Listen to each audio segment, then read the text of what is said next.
with Ray and Nev. And we're here today with Mr. John Stafford. And John Stafford, you're with Home First Lending. Awesome. So we're here to talk today about lending, the current market and everything that we're dealing with, and also FHA. That will be the focus for today's talk. Nice. So Neville brought up the idea, and Neville, I'll let you go ahead and take over so you can let us know why you were thinking this is a great topic for today's discussion. So basically, it's just we've been hearing a lot of stories about agents kind of having FHA approved buyers and the struggles that they're going through with the current market, which is insanely hot right now, and how hard it is to get an offer accepted when you have an FHA buyer. And it's a lot of it seems like it's kind of from a misconception of what an FHA loan really means. And when I say that, I mean more or less what it means for the seller in accepting those type of loans. Have you had those same type of issues? Yeah, I mean, obviously right now, the market's really hot, so everybody's trying to say, hey, conventional loans are the best thing out there because Absolutely. They feel that they don't have any contingent, or most buyers think that they don't have any contingencies, and that with FHA and VA loans that they have contingencies with them and they feel they can't do anything with them.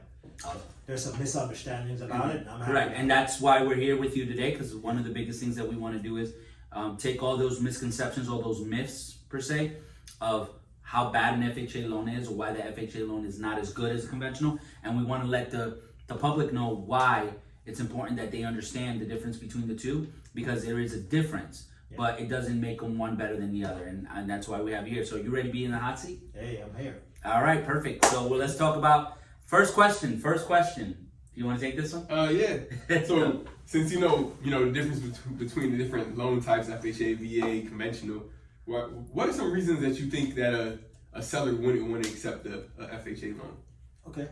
Well, one of the reasons why I think people won't want to accept, first conception is that because the buyers of an FHA or VA loan that they're a weak buyer. Yep. That doesn't mean that they're a weak buyer. Absolutely not. Right. Absolutely not. I mean, an FHA loan, a lot of times, one of the reasons why someone would qualify for an FHA loan versus conventional is maybe they just have a higher DTI. Okay. So, And for the people at home, DTI is... Oh, yeah, debt to income ratio. All right, perfect. Yeah. Now let's talk about that loan. Let's talk about that loan. Right. Describe to us an FHA loan. What is an FHA loan for the public, the general public that doesn't understand? All right. So first and foremost, FHA is Federal Housing Administration. Okay. Right. The Federal Housing Administration does not actually provide the loan. Right. Okay. Yes. They insure the loan. So the standard lenders out there, they're basically funding the loans. But what FHA does is they have a fund that they basically insure the loan with a portion of the money from the mortgage insurance. It's called a mortgage insurance premium. Correct. There is mortgage insurance on a conventional loan as well. It's just a sliding scale depending on your credit score. Correct. Right. With FHA, it's a standard scale. If you're a credit score of 580 So how much money do I need to have in order to buy a house with an FHA loan? 3.5%. Okay. Okay. On a conventional loan, on some programs, you may be as low as 3%, but usually at least 5% down. Yeah. Okay. And what's the difference between the two, FHA and conventional? Well, obviously with FHA, like I said, you can have a slightly higher DTI. You can be a moderate credit score buyer, but it doesn't mean that you're a weak buyer, right? You still have to have credit to qualify. Absolutely. Okay. You still have to have assets to qualify. You got to have the down payment and in most cases the closing costs, because Absolutely. now most buyers or sellers are not providing closing costs, Yeah. right? Some of the misconceptions about it is, for example, like the what I talked about is with the appraisal, right? Yes. Say, for example, you have a conventional loan and the home is $350,000, right? Okay. That's a high level, right? So Gotcha. that's one of the other reasons why FHA versus conventional. FHA has a cap depending on the county. So Correct. Okay. So say, for example, the home is $350,000. It meets both FHA and VA in this current county. Climate. Okay. Well, in this current county, In which this is Orange current County. Correct. Okay, Correct. go. Orange, all of Central Florida, pretty much 350. If you're about 360, 369 is about where you cap out on FHA. Okay. Perfect. So if 350, standard home right now for a family. Okay. So if you have an FHA and a VA, and the FHA person says, "Hey, I'm willing to pay up to $10,000 more, 360." Right. Okay. It's the same, right? They can do that. They can do that. Absolutely. Right? Now, Okay. the FHA is going to say, hey, same thing with conventional. Conventional is going to say, hey, the lender is only going to lend up to how much the appraised value of the home is. Correct. Okay? Whether it's an FHA. Minus their percentage minus their 3.5. That's correct. Okay. Whatever the down payment is, whatever that loan amount is, we're going to lend up to the appraised value. Gotcha. Okay. The conception is that with an FHA loan, if someone gets an FHA loan and the appraisal comes in low, that property can't sell. Okay. I think that comes in where people think that the appraisal is going to stay with the property. Is that what you're? It does if it's another FHA buyer. Okay. Okay. So But it's if it not flips to conventional, then it doesn't stay. No, It doesn't matter because they have to appraise it anyway. That's correct. Correct. If it goes to a VA, if it goes to same thing. All right. But the concept is yes, for another FHA buyer, that appraisal will be with the property for 120 days. Correct. So my question to you, and this is just for your opinion, not because of any facts in regards to lending. Do you think that it's more beneficial to take on an FHA buyer than taking on a cash offer? Because, and this is the reason, it's a two-part question. Sure. If they take an FHA offer Uh-huh. and that FHA offer is not willing to pay more than appraised value, by keeping the market stable and allowing the buyer to, obviously that buyer's offer gets accepted, and the seller is under the understanding that they're okay with it, that they'll take an appraised value no matter what, based on the current market. Correct. Would you say that the agent, this is question number 2, is a bad agent for allowing the seller to take that offer? Hell no. Okay. And what's your opinion on Why that? would there be a bad agent? Well, because, if they went with a conventional or a cash, they would have got more money. Or they think they would have got more money. Sure. Yeah. And it's a theory. In theory, they would have got more money. Well, I guess this question I have for you is the real estate market just about how much money you get for the property? That's a great question. In this current climate, obviously about 80% of the realtors think that it is. I feel like it's not so much the realtors, but I do think a lot of homeowners think that, My question is, I want the absolute most that someone's willing to pay for my property. yeah, but at the end of the day, who's guiding that buyer? Who's guiding that seller? Correct. But is it really a guidance type thing when it's like, it's kind of I have 3 offers in front of me and this is the highest one. Do I really need guidance to say that this is the highest one? Yeah, but I guess the question is, that $350,000 house, right? Yeah. Mm-hmm. So because Ray is willing to pay $1 million for it, does that make the real estate market more valuable? Does that make that $350,000 house more valuable? Because It does not. Does it make it a better value? No. yeah, and because the seller Actually, at this point in time, any agent that's making their buyer pay over is making them get into a bad investment essentially right now, because they're already going in with negative equity, right? Exactly. So And that's the part I 100% agree. Yeah, and this is the interesting thing because being on the lending side, I'm talking to buyers all day long. You on the realtor side, you may be talking to sellers, you may be talking to buyers. And right now, if you're a listing agent, you're totally in the driver's seat. correct. Right? Correct. So the challenge that you have is agents who are working with buyers, and then you have buyers they're literally almost afraid to come into the market now because they're afraid that the market is quote unquote overpriced. Correct. And then I have to explain to them okay, the market may seem overpriced, but it's really about sellers and to some extent some agents are saying, hey, we are, like you said, wanting the maximum amount that sellers are willing to pay, and because there's a bidding war, is driving the price on the purchase of a home. This is where the appraisal comes in to manage that so that we don't have a market that explodes and then we don't have real value. Right now in the current market, people are looking at the appraisal as, oh, that's just a piece of paper right now.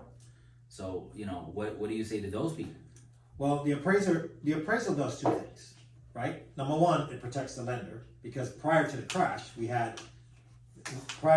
didn't have what's called appraisal independence. Correct. Right? So realtors and other folks were influencing Lenders.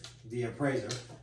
Lenders. Oh, okay. we can see how you feel about that. That's fine. Right. You can call it. Appraisal independence. So I haven't heard that term. I'm not familiar with that term. Okay, so appraisal independence means that the appraiser is a professional and he or she cannot be influenced by the realtor or the lender as to what the value of the home should be. Correct. Okay? Now, it doesn't mean you cannot provide information Variables or information to help the appraiser make a decision. Well, I always say the best thing to do it when you're providing that information is you're doing it to show the appraiser why you think it's that value. So it's not me guiding them. It's just saying, hey, look, this is the price that I thought the home should sell for, and this is how I came up with that price. Correct.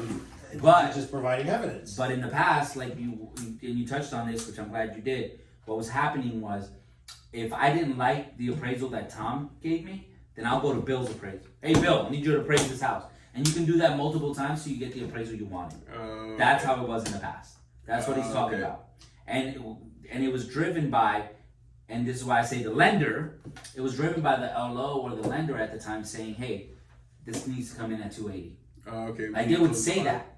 They would driven literally by- say that.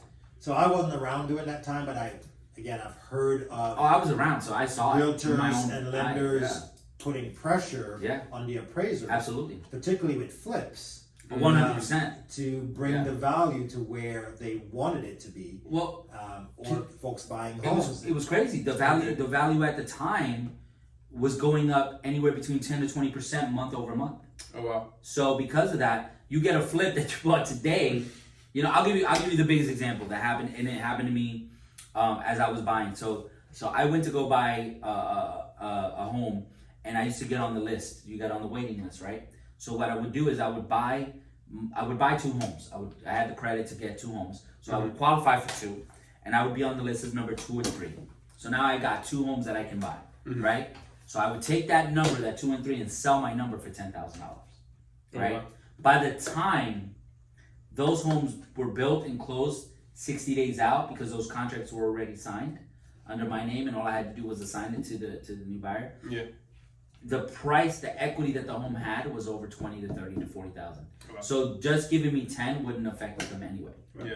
So, and that was ways that I was Just doing like it as a realtor, pre-construction. because I would stand in line when, pre-construction. So what the neighborhood would do is like, hey, we're starting a wait list.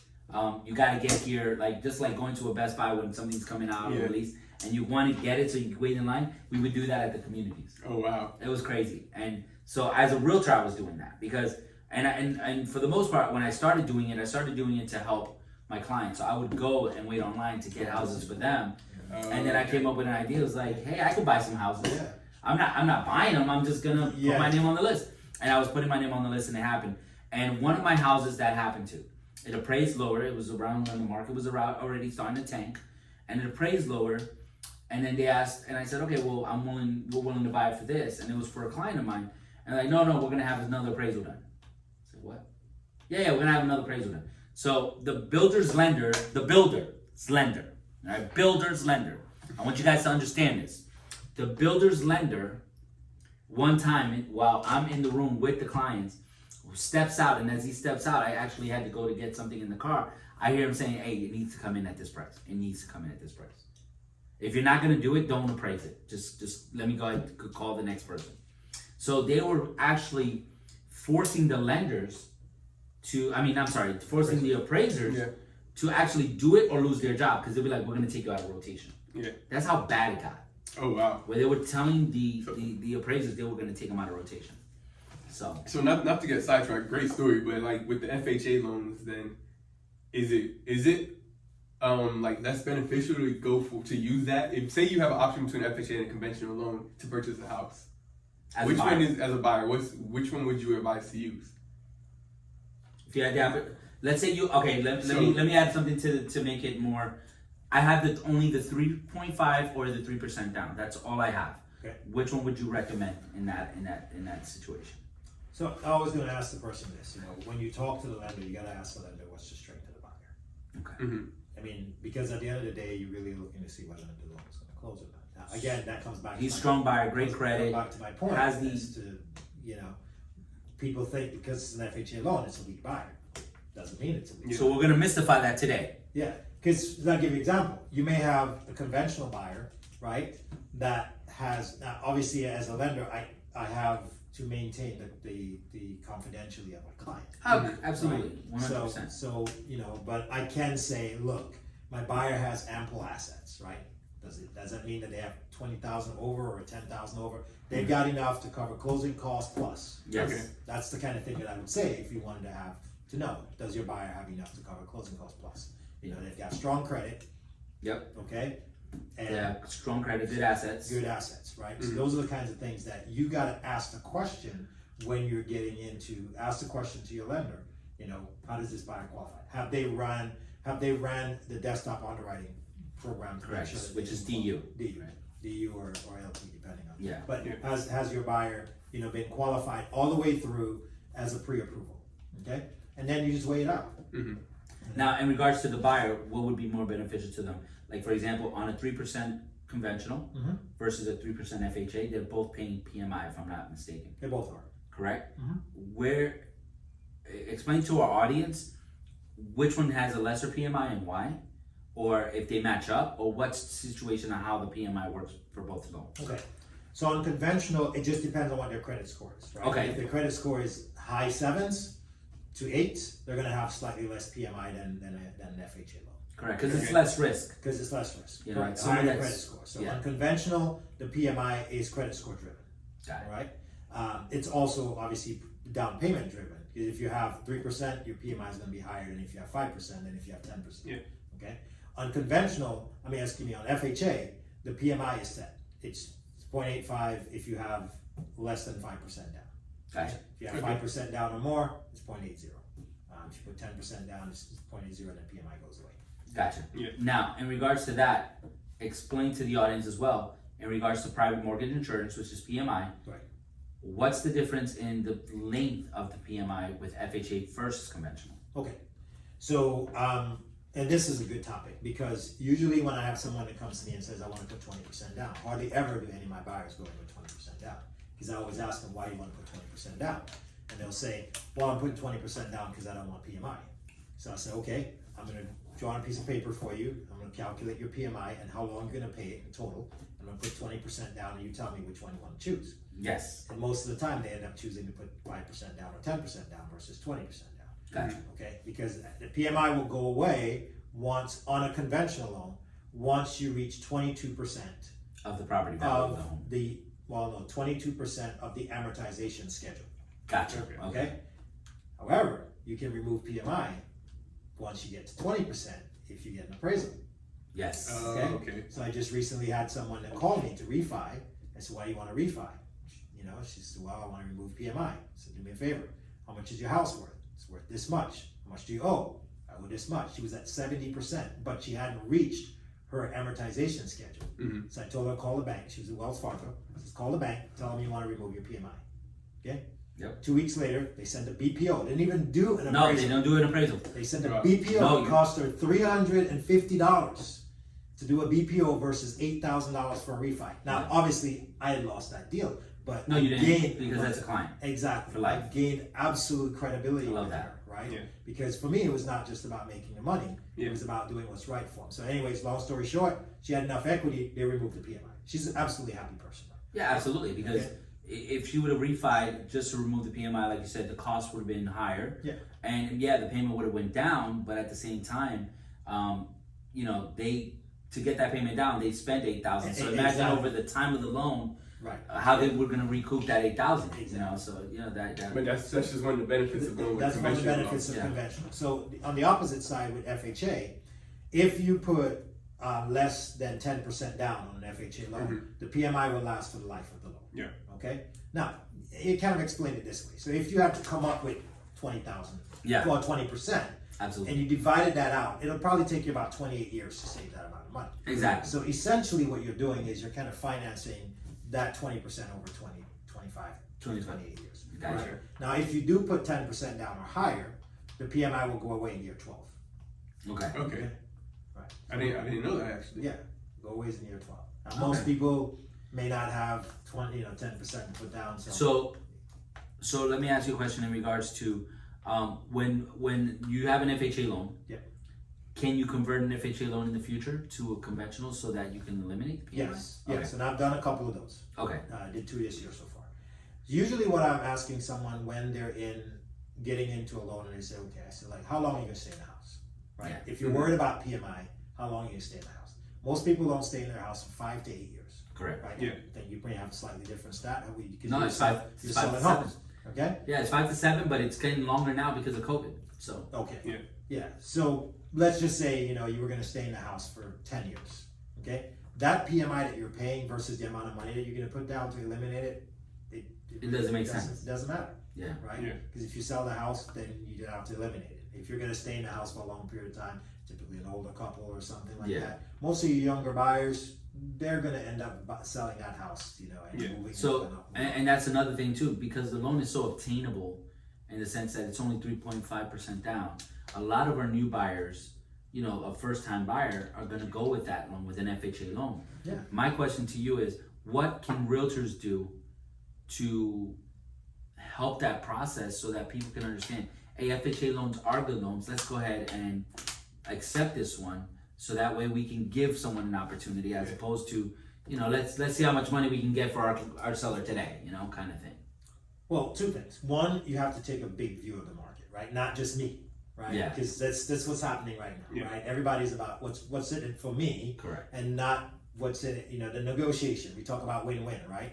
The negotiation right now is very, I say, lopsided. It's all about, this is a seller's market. Yeah. We're going to go with the seller's market. Okay. Yeah. So you really have to take a view of, what are we doing as real estate and mortgage professionals? Absolutely. Right? We're not just stuffing money in our pocket.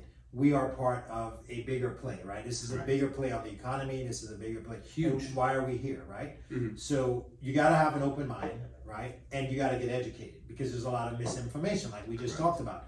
Does an FHA loan stick to the property for every type of loan? Mm-hmm. It does It not, doesn't. right? There's a lot of misinformation. The next big piece of misinformation about VA and FHA loans is, because the appraisal may have what we say, the appraisals are tougher, right? Yes. What exactly does that mean?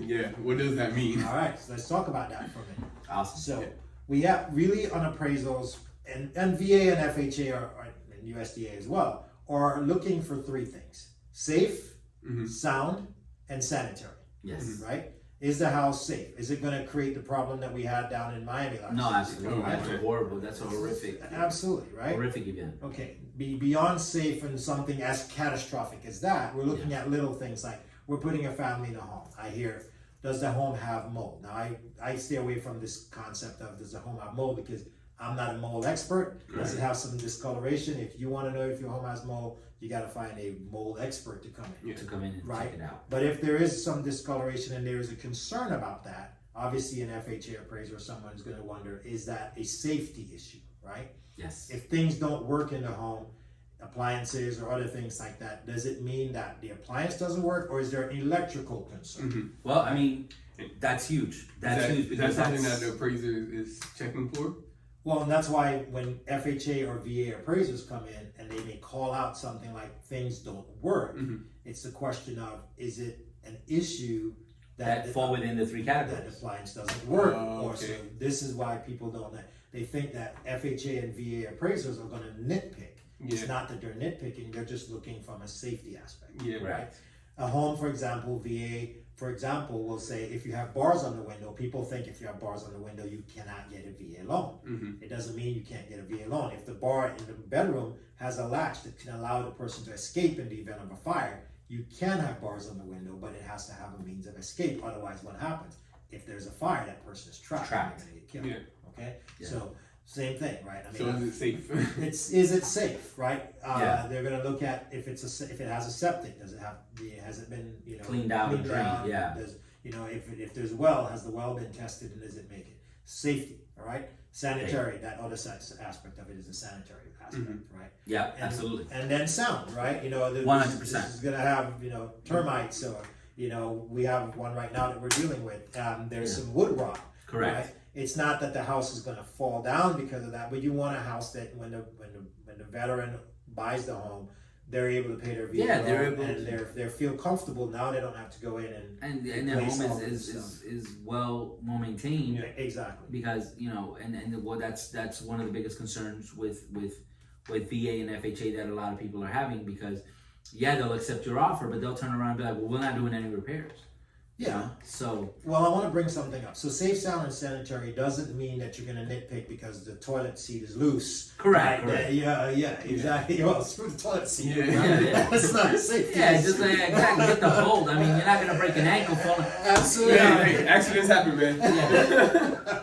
It probably happened to Neville. That's All what along it is is. a wrap. Now I'm going to get controversial for a minute, right? Okay. Because, for example, there are iBuyers out there, right? Yes. That will buy your home. they're going to do exactly in worse than the VA or FHA. Oh, correct. Because they're going to come in, they're going to make your cash offer, and then they're going to nitpick, and they're going to reduce your cash offer by 14 or 20%. Well, let's talk about that, because that's one of the biggest things that Whoa. is creating That can get a little deep. Oh, Yeah. well, yeah, that's E-buyers can get really deep, but I don't think that's having such a big contribution here. Well, in this is Orlando why- because- Well, I'm just talking about the they are balance creating of a it, huge right? contribution here, and we need to address it. And the reason why we need to address it is because iBuyers right now are taking on some of the market share that should go to FHA clients, right? So I'll give you an example of what's happened in the past 6 months here at Rose Orlando.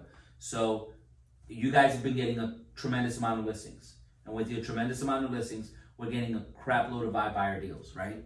So when we're getting those iBuyer deals, they're doing exactly what John's talking about. They're going through it, and they're going through it with a fine-tooth comb. And then this is what they're doing. They're doing a 10-day inspection. By the way, so for those of you who are trying to list your home, this is great information for you, because this is why you would take an FHA offer over an iBuyer. And this is an actual story. This is a deal that happened. So he had several FHA offers, and he had one iBuyer, right? This was I think Rose's house, or one of the agents in the office. What happened with that was they wait the 10 days, and on the 10th day, they send you a report. They never send you an actual inspection report. They just send you an addendum stating, we found all these things wrong, and we want to reduce the price to this, or you can cancel. So that part pissed me off, which at that point the sellers do have more of an advantage on that, and I'm glad that they do. The seller can turn around and be like, cancel, we'll just go with another offer. Right? And we had to do that several times. This is the crazy part. So when we did that with Rose's offer, we went with an FHA offer. The house appraised. There was nothing wrong with the house because it was a brand new house, right? And the FHA client benefited from that. But we have to be clear that these iBuyers are doing this because they wait the 10 days so that those FHA buyers or those other buyers are actually going and looking at other stuff. So when it comes time for the 10th day, you might not have those backup offers. But the beauty of it is that right now sellers have the option where it's like the market is in such a hot place right now where, okay, if it's a list that's $14,000, it's gonna cost $14,000. Cost me $14,000 for the price of my house. I'm gonna relist it. It's only been 10, maybe even 15 days still. I'm gonna relist it. And that's what happened. And we went with an FHA buyer, and we had another one, same iBuyer, put an offer on Louis' property. Okay, we got him up to 330. He came back to us at 320. Now, obviously, I know that property personally. I've been to it. I know that property needs work. So I said, yeah, you know what? Let's try it. Now, they didn't come back at 320. They came back at 308. Oh, yeah, I noticed, And I bumped them up to 320. Yeah. You know, I said, we're going to go 320. We'll give you 320. And we did the deal, and obviously that's closing, I think, next week, and then you have to close on the 9th. So we worked that out. So that way we have the money. And the reason I bring that up is because, as you mentioned, right, it does take a portion of the inventory off the market for your FHA buyers. It does. Because now VA, and I'm going to talk about some education here. Yeah. VA, USDA, and conventional, if you have a flip, which the iBuyer is considered a flip for FHA, if the house is owned for less than 90 days, an FHA buyer cannot buy that home. Correct. Until day 91. Well, they can't put a contract on that home until day 91. Okay? With other types of loans, FHA, conventional, and USDA, they can. That's another misinformation because FHA has that restriction. So when an iBuyer comes in and buys a home, they're going to turn around, and usually within a short period of time, they have a standard fixtures, etc. They're going to do their thing after they've reduced the price. Correct. That FHA buyer could have came in. Actually, the home buyer could have made more money selling the home with less things to be fixed because the FHA appraiser would not have came in and nitpicked it like that. For those of you out there that are listening to this, write down in the comment line, let us know if you guys have had situations with an iBuyer. And an iBuyer would be someone that we would refer to as OfferPad or Open Door. And just remember, before you actually sign on the dotted line with any one of those companies, just make sure you speak to a local professional to see what your home is really worth and see if it's more beneficial to sell it to a client that's buying with an FHA loan. Because in most cases, like John is saying, you are actually benefiting from buying with a buyer, accepting an offer FHA offer. that's FHA. Yep. So it's very important that you guys do your diligence. But if you guys are very busy, you don't have time to do your diligence, just give us a call. Yeah. Give John a call. Give La Rosa Realty Orlando a call, and we'll help you through it. You know. So definitely, I'm glad that you brought that up because that's important. iBuyer, and this is the thing. Right now, one of the things that I noticed in iBuyer, one of the iBuyers is doing is now they have a flex program where they're now listing your home, right? So this is the crazy part. So I did some research on it, right? And because they're listing your home and they do some repairs to your home, they are gonna upcharge those repairs. So mowing your lawn, you ready for this?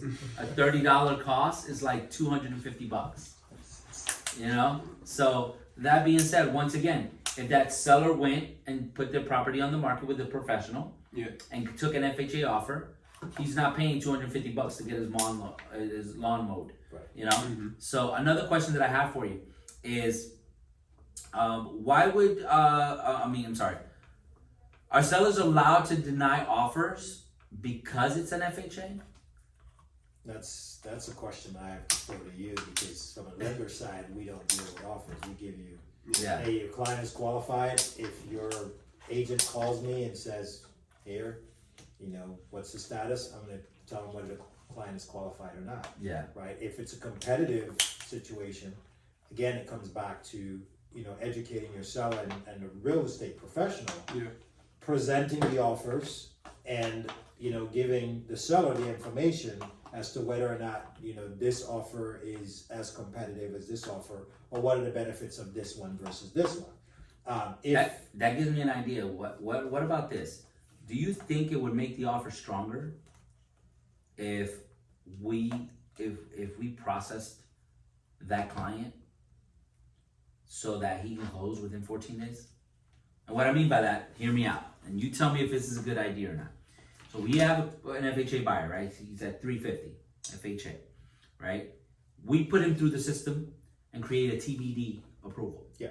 Meaning a to be determined, where the address is to be determined. Yeah. Once we give you the address, obviously all the underwriting's done. Correct. And now we can just move him to the closing. Yeah, do you think that'll be the appraisal? Do you think that'll give an FHA buyer some sort of advantage? Do you think that may help? It could. I mean, how much work is that for you guys as a lender? It's not that much as a lender for me. I'm a broker, so I can go to one of my not all of the lenders are going to do TBD approvals. Okay. Right, depending on their volume, right? Because obviously a TBD approval takes the underwriter away from an actual loan that can close. Loan that's closing. So on average, right now, my TBD approvals is about 5 business days.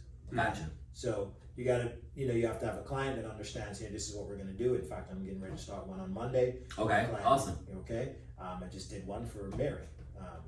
Mary who wants to build. So, okay, yeah. So she's not in a position to really build, but we got her a TBD at a certain price so she can go as a regular FHA client. Gotcha. And then we build.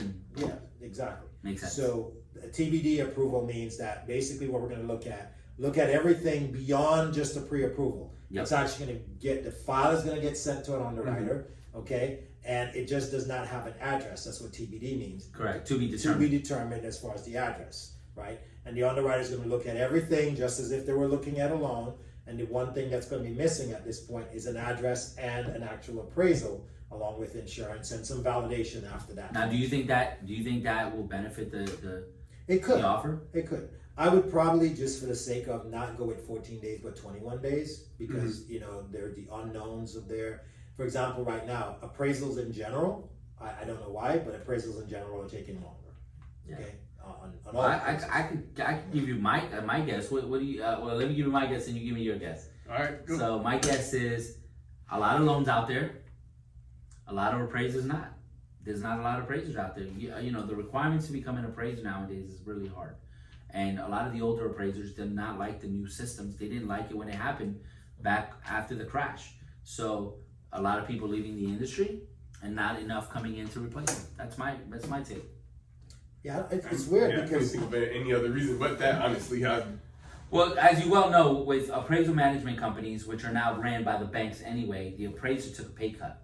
Yeah, I think that is probably the biggest issue because Yeah. even last year, appraisers were on. I mean, I was having quick turn times on appraisers. Yeah. This year, I mean, and I was like, what's different between post-COVID and now? We have less inventory, but we still appraisals are taking longer. And the only thing, like you said, I can think of, it's really a pay issue. Because Yeah, I'll tell you this. I've been to, just this year, I've been to about maybe 6 or 7 appraisals, all older people.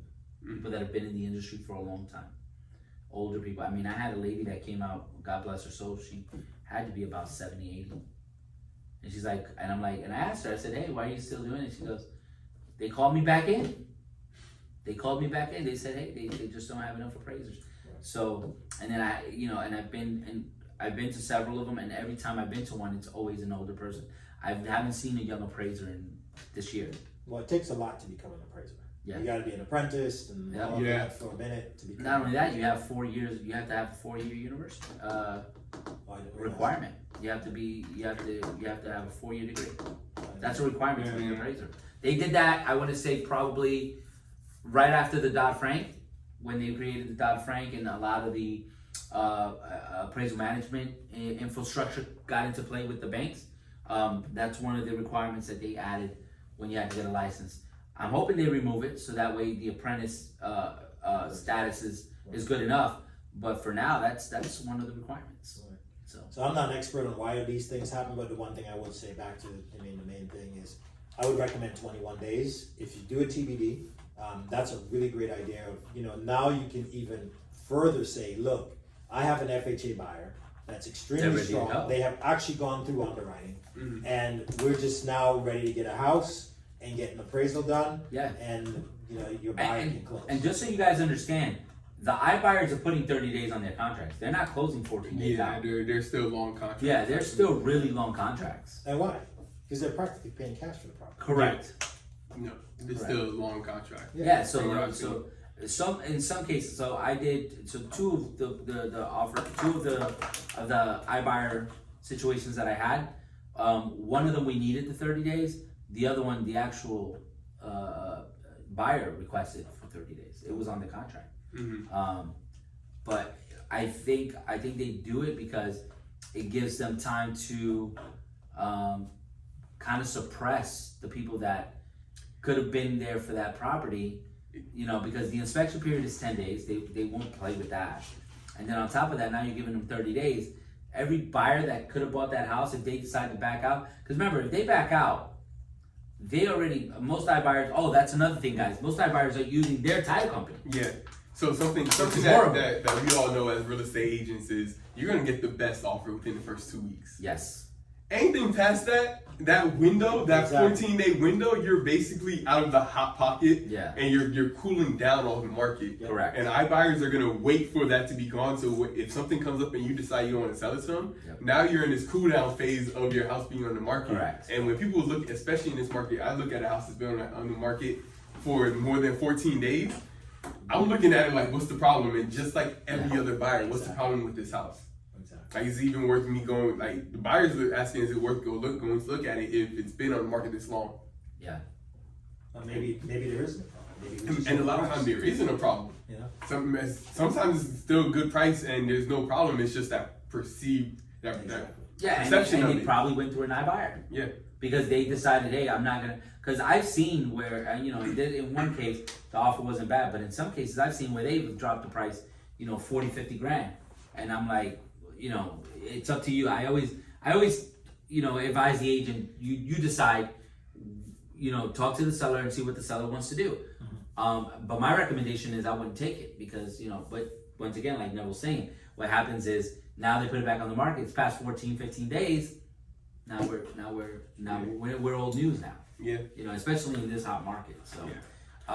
I have one final question. I think we're running out of time. Last question. I hope we didn't drill you enough. Oh man, jeez, I love this stuff. Just off of what you know as a lender, and you're selling your house, would you take an offer from a buyer that's getting a down payment assistance? Yeah. Even with sometimes they have a longer closing period. Sometimes they might not know. A lot of times, whenever I see that a down payment assistance from a buyer when I'm working on a listing, I instantly think like if something goes wrong with the down payment assistance aspect, do they have money to cover it? So I say yes with a caveat. So Okay. I used to do down payment assistance loans. I've gotten out of that side of it just because for me it wasn't a good fit. Okay. Okay, I mean I don't do them enough. And second of all, whenever I was working with a buyer that need down payment assistance, like you talk about, I always say make sure you have a backup, right? Okay. Because if, for example, you know, as we all know, this is government funds, Correct. right? And then there's a pipeline of people getting funds, so timing, you got to get approved, then you have to find a property and get approved by the lender, and the package goes over to get the funds. Correct. So if at the time that package goes over and gets the funds, there is a shortage of funds, Yes. of course there's going to be a problem. So you need to know if you're going to accept an offer, I would say, I'm going to ask the lender this question. Listen, if for some reason the down payment assistance goes sideways, is that the only option you have? Exactly. Okay. If it's the only option you have, then it would be a decision that your buyer would say, am I going to roll the dice or am I not? Yeah. You know, and I advise my clients that way. That, you know, even if I refer them sometimes to someone, I say, listen, you're going to get down payment assistance if it's a government program. Okay. There's two types of down payment assistance. Correct. Lender down payment Yeah. assistance that's not dependent on funds from a government program. Basically, the rate's a little bit higher. There's some stipulations. Correct. Okay, and then there's, you know, down payment assistance from the county or city program. Well, typically, where does the bond program come in? Does that come in as a lender fund, or does that come in from the government? So the bond program is lender. What happens is the lender has to fund it and then sell the bond to, I don't remember the name of the company, but the bond program is a $7,500 Correct. deal. Yeah. And so usually I don't recommend the bond program because you're paying so much more for that $7,500, Correct. and that $7,500 you will never get out of it, right? With the county programs, if you stay in your house for X number of years, that basically is forgiven. If you Yes. sell it or something before, it could be $20,000, $30,000. The bond program is, in my personal opinion, and I know I'll create some controversy out There you go. My There you go. The personal comments. Keep the opinion, comments coming. it is the worst program for a buyer. You're not the first person. You're not the first lender I've heard. Yeah, say that. no, I've you're heard not it the a few first one. I've times. heard Yeah. lenders, because the first thing, and the ones that do it, one of the biggest things that they tell me when they do it is like, you do understand that I'm gonna be telling this buyer that their rate's gonna be higher, Absolutely. and because that's how it's done, and Because the rate is set. So you want to know Yeah. something funny? I've dealt with maybe 5 or 6 buyers that were like, oh, bond, yeah, let me use that. Like someone told them about it and they were like so committed to it until the lender educated them on it. And then like, oh no, it doesn't make sense for $7,000 for me to be paying this much. Yeah, to I've me, never had anyone actually follow through to use Yeah. it. I've had some people, I know of one person right now that I talked to him and he didn't know until I was looking at him with his refi Yeah. that his bond program never went away. Mm-hmm. And then he had to pay that back. So I say the bond program is like going to one of these cash places and you know you're borrowing money from them and it's whatever ridiculous interest rate it ridiculous is. interest rate. That's the equivalent of bond program. Yeah, that's exactly it. And I've seen it. And I've seen people do them. Like I know a couple agents here who use a particular lender that they call her the bond queen, and she does a lot of bond program. But once again, she educates every one of them, right. Yeah, and lets them know, hey, listen, you can do this or you can do this, or you can just save up the money. You know, sometimes saving up the money is the best route. Yeah. But if you can't, then obviously down Yeah, I payment mean if it's assistance the only is great. thing out there then that's the option. I mean, Because at the end of the day, if they get into a home, I mean, it's going to be a benefit in the long run, regardless. Yeah. So Yeah, definitely. But I mean, definitely it makes sense that answer about the down payment assistance. sure. I feel like a lot of times in this market as well, with how long it's taking some buyers to find houses, it might be beneficial to have a longer closing. Yeah. It gives the seller some more time to kind of get to their house and move things out. because keep in mind that seller can become a buyer, so they're going to have an issue finding a house. Well, I mean, yeah, You know. most sellers are going to be buyers, but yeah. Yeah. So it gives them a bigger Well, window to I'll tell work you with this: as well. I've seen sellers turn into renters. You know, I don't know why they're doing it. They're like, oh, the market's going to crash, and you know, but that's for another episode, guys. That's a whole nother 3-hour conversation. Yeah, exactly. that would be a really long. We're not going to do that today. So we actually have gone over for 12 minutes. So I hope we didn't. you have? I hope we haven't. You know, hit you really hard with the questions, but we appreciate having I you, love John. this, man. When are we going to see you again? whenever you want. All right, I awesome. want to leave Hey, you he says whenever we want. Yeah, you heard that, So guys. look- So guys, in the comment section, if you want John to talk about any topics of lending, put it in the comment section. We'll make sure that John comes back on the show whenever we want, so that you can get that information. Yeah, If you wanted to, we'll go ahead and send us off. Well, I want to say one thing. So, you know, with your buyers, that I've had buyers who are FHA. In fact, I have one right now that, you know, their contract stipulates they're willing to pay above the appraised value. Yes. Okay, so that is something that you can, as part of your offer, say, listen, you know, okay, I realize that the home is this. We have not much competition, but you just, you know, as realtors, you know how to frame your contracts. So that Correct. they're not paying too much. But I've had Absolutely. a number of FHA buyers in the last few months who've paid over the appraised value, slightly over the appraised value, in order to be able to be competitive. Correct. They're not going crazy. Exactly. And it's still a good value for them. Yeah. And they're able to compete and they're able to purchase their home. I have one right now that we're getting ready to do the appraisal on, and it's beautiful. I mean, I've been working with them for a little over a year. They, you know, qualified. They just had to, they moved here from out of state, needed to establish in their job, which is one of the reasons why it took a little bit longer, because we needed Absolutely. to go through some job period stuff. But absolutely competitive buyers, good credit scores. They had assets. They're gonna have assets left over after they purchase the house, even after paying more for it. Wow. They're paying about $8,000 more. Yeah, and that's good. I mean, like I said, 8,000 is not bad, because even I can almost guarantee you that within a month they'll remake that 8,000 back in equity because of the way the market's going. But I would say probably, you know, it's those offers that are going up 40, 50, 60 that, Yeah. you know.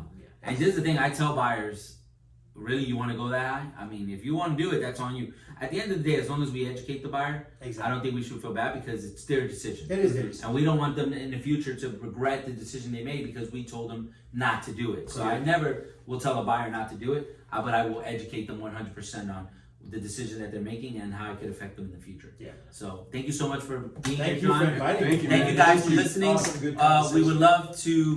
would love for you guys to comment, subscribe to the channel, let us know what you want to hear. We talk about real estate every single week, good, bad, and ugly. Neville, anything else you want to close with? Really, I don't have anything else except thank you for coming to this episode. Thank you for educating us on certain things that I just didn't know. Yeah, about. I didn't know that either about the Yeah. 10 years. That was Yeah, awesome. I didn't know that at all. So definitely thank you. We gotta have you back again. Always good to All see you, right. man. Always good to see you, John.